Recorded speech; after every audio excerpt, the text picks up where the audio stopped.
Bom dia a todos. Bom dia. O doutora não, eu sou o presidente da mesa, Natasha Souza. Eu sou gerente da agência de Paulista.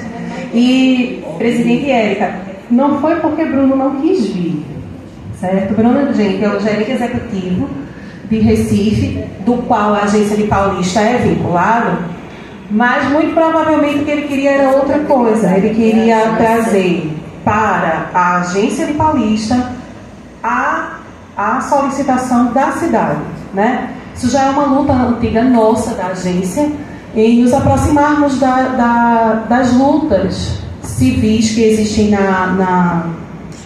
dentro da sociedade de Paulista. Eu agradeço imensamente realmente o convite, certo? Hoje foi um dia terrível, mas assim, tá aqui para mim foi um compromisso que eu assumi não só com a minha chefia, mas também com a causa da fibromialgia e outras causas também, que eu posso até, de repente, em um outro momento, falar um pouco mais sobre isso dentro da casa do INSS, né, que é a casa de vocês também. Mas também dizer muito obrigada pelo convite, viu, presidente Érica, e trago um forte abraço do meu chefe Bruno, não só para você, mas para todos aqueles a quem você representa. Agradeço também à Câmara Municipal Paulista por ter aberto esse espaço para esse importante debate. A princípio, eu queria dizer para vocês como é importante esses tipos de debate. Há um tempo atrás não se falava, por exemplo, em terra, né? O que se falava de terra era muito pouco. Hoje, o INSS, por exemplo, tem um projeto a nível nacional, não é de fibromialgia, mas é de terra. Isso nasce nesses espaços de debate, né? Esse debate da fibromialgia, da dor, dos impactos sociais, dos impactos econômicos, porque a pessoa não tratada com fibromialgia é uma pessoa que não consegue trabalhar. Ela não só tem o aspecto pessoal, mas a sua influência para a sociedade, não é? Então, isso também interfere diretamente no nosso trabalho, nosso enquanto INSS. Então, é muito importante esses movimentos, né? Você hoje não está no seu espaço de conforto, é porque você está lutando por uma condição melhor para que as pessoas consigam enxergar melhor a condição da pessoa portadora de fibromialgia. Não é? Essa luta ela é antiga. Antes de vir para cá, eu já acompanho algumas lutas de sociedades mais minoritárias.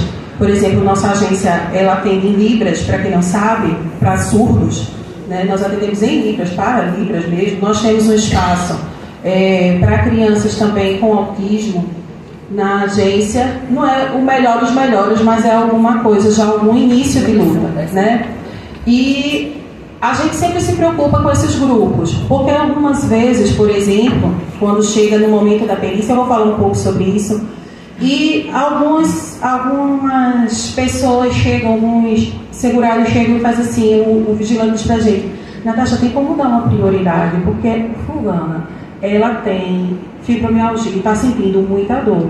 A gente sabe que o ar-condicionado é frio, a gente sabe que a cadeira incomoda, e por causa disso a gente mesmo já tem até aquele feeling, eita, então a gente sempre faz algo nesse sentido para tentar ajudar, mas é pontual, né? O que é uma prioridade quando os problemas são infinitamente maiores do que isso?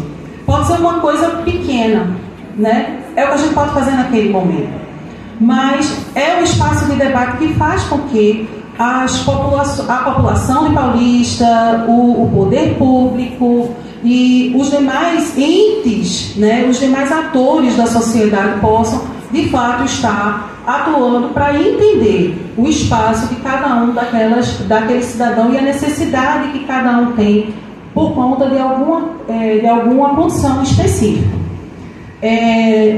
Sobre a questão do INSS propriamente dito, e aqui eu vou entrar propriamente nesse assunto, o INSS, ele é uma entidade de previdência. Isso é muito importante que se diga.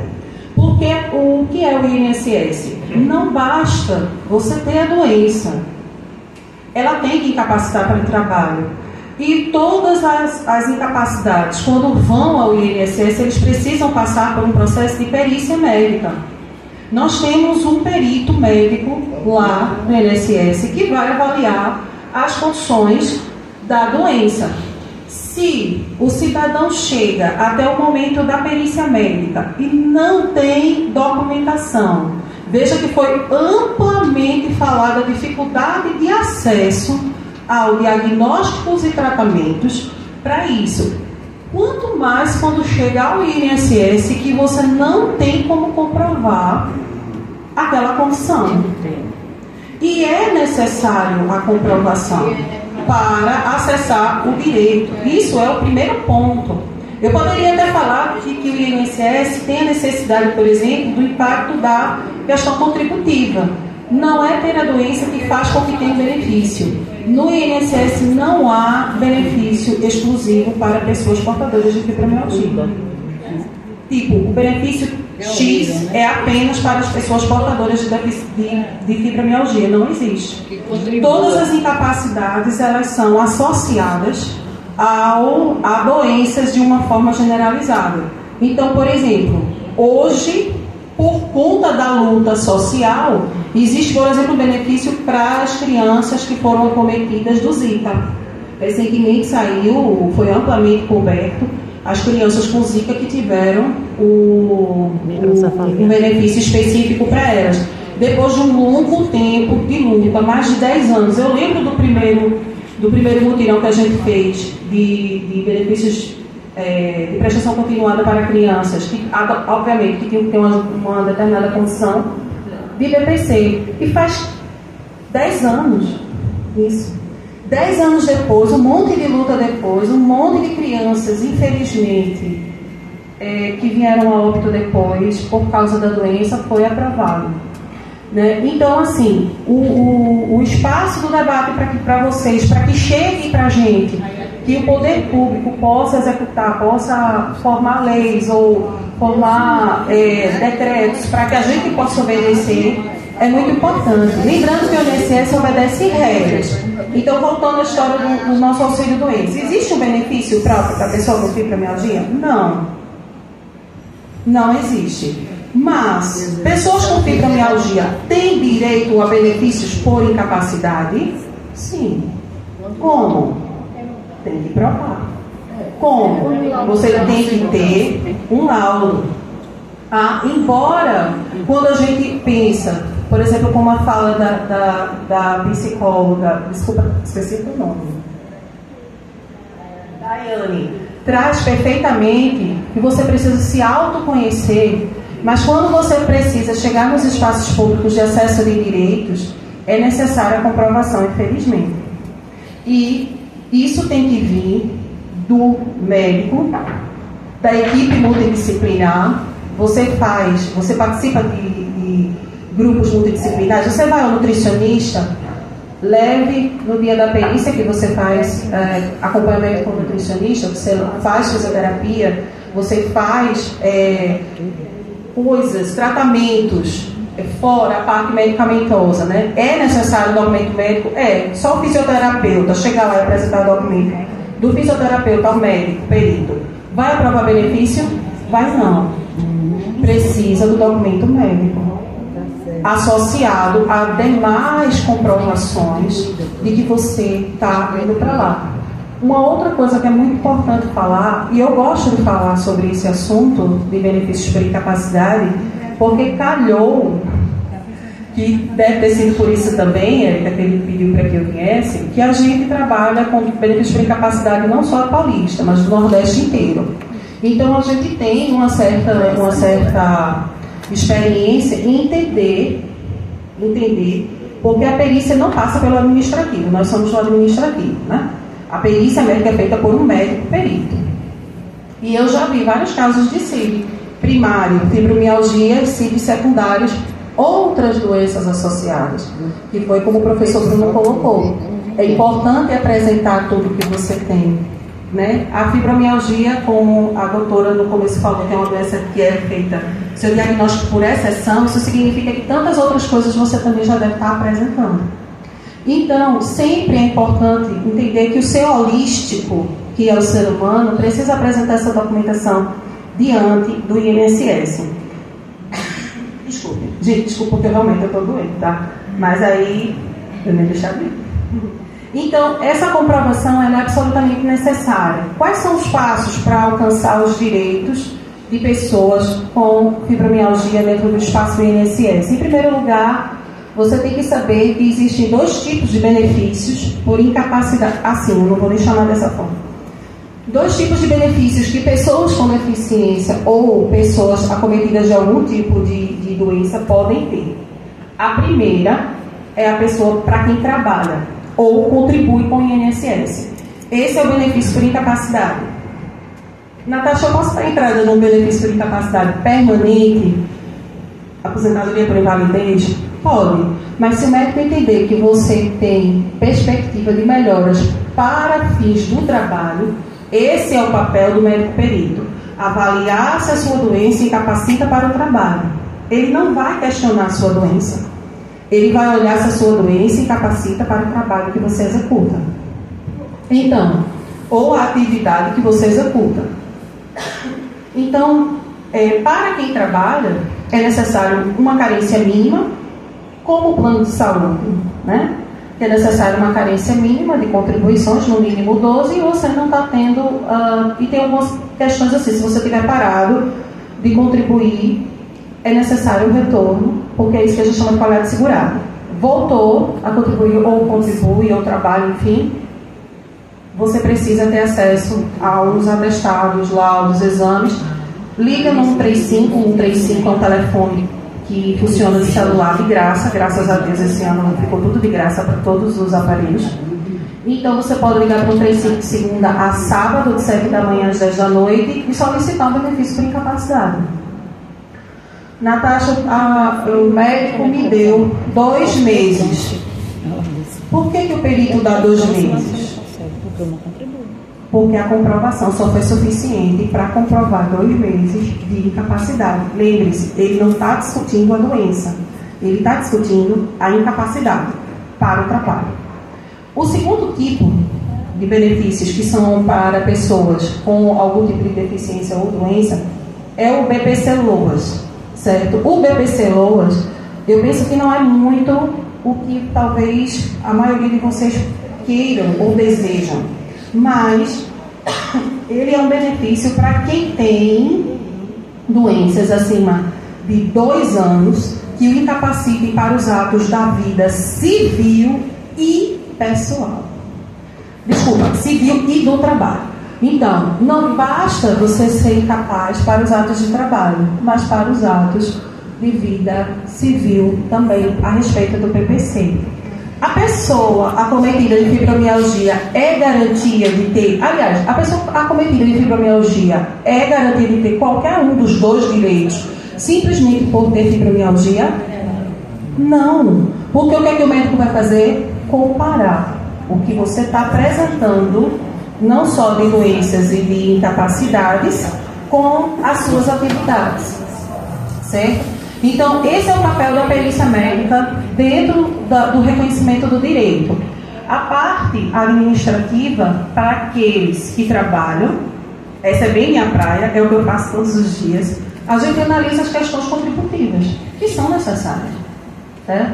Para quem trabalha de carteira assinada, afastamento do trabalho, não pode receber benefício ao mesmo tempo que trabalha, porque o benefício é por incapacidade temporária, ou seja, você é incapaz de trabalhar. Certo? Não pode ter direito, não, ele não é indenizatório, ele é substitutivo de renda. Então, o benefício por incapacidade, para quem trabalha, por exemplo, está afastado, pegou um laudo, o médico disse, olha, tu não pode trabalhar por 30 dias. A gente está testando um remédio novo. E esses 30 dias você não vai conseguir trabalhar. O INSS vai dar para sempre, porque você tem fibromialgia?